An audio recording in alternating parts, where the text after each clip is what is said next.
Green Lantern special here on Comics! So because Green Lantern Mania is all over the place, we couldn't just review the Green Lantern movie for you guys on this week's episode. We had to review everything. And to start things off, here's Carter to give you a review of Emerald Knights, the latest Green Lantern cartoon movie, and Green Lantern Secret Origins, my favorite Green Lantern comic.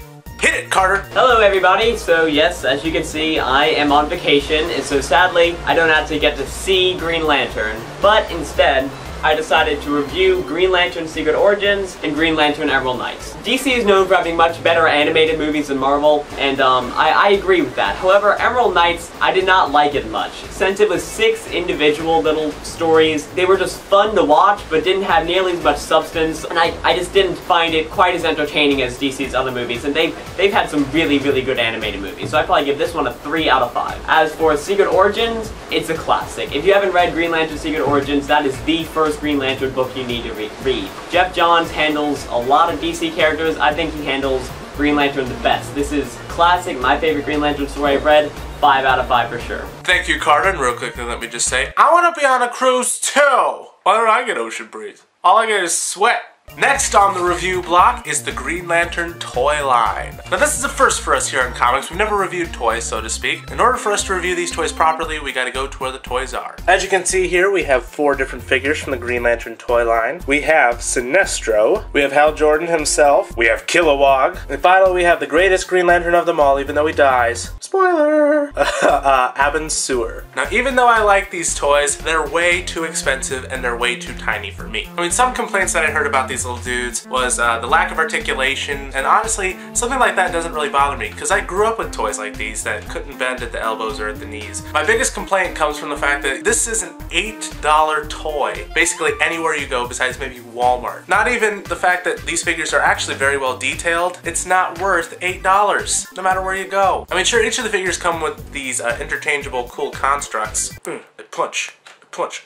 Ow, ow, quit punching my fist, quit hitting my fist, it hurts, ow, ow. And they also come with a little Green Lantern ring that doesn't fit my finger, but other than that, these are not worth $8. Having said that, I do like these toys. They actually are pretty cool, they're fun to play with, and I do enjoy them. And next we're gonna review Green Lantern Rise of the Manhunters. I don't have it anymore, I traded it in because it got boring, but it was fun when I had it. I'd give it a 3 out of 5. And now it's time for the moment you've all been waiting for.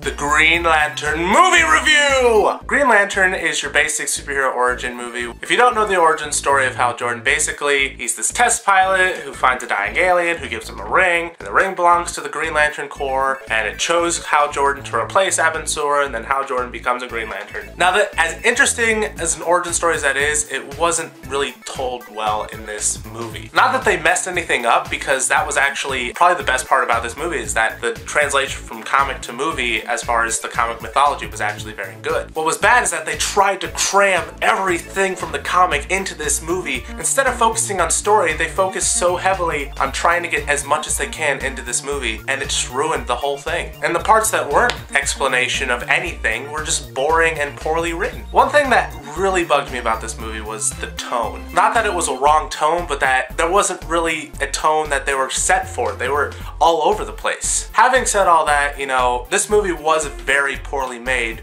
but it did have some positives. Ryan Reynolds, who got a lot of fanboys freaked out when he was cast as Hal Jordan, actually did a pretty good job. I mean, he did still play himself, but you know, the majority of the time, he did a pretty good Hal Jordan. Another thing I liked in this movie were the special effects that also got a lot of fanboys freaked out. I mean, in the trailers, it was kind of all over the place, and in the final product, there were some hints of bad CGI, but overall, everything looked spectacular. Sadly, all that was wasted on such a terribly made movie. Because I was so disappointed in this movie, I can't help but give it a 1 out of 5. Anyways, that's about it for us here at Comics. Couple of things I want you to do before you go. Thing number 1, in the comment section below, tell us what you think of Green Lantern. Also, if you want to read a written review by myself of Green Lantern, go to www.screenteamshow.com. Carter should have his review up very soon when he gets back from his lovely looking cruise. Also, as per usual, don't forget to like this video, follow us on Facebook and Twitter, subscribe to this YouTube channel, favorite if you want to, and we'll see you next week with a brand new episode of Comics!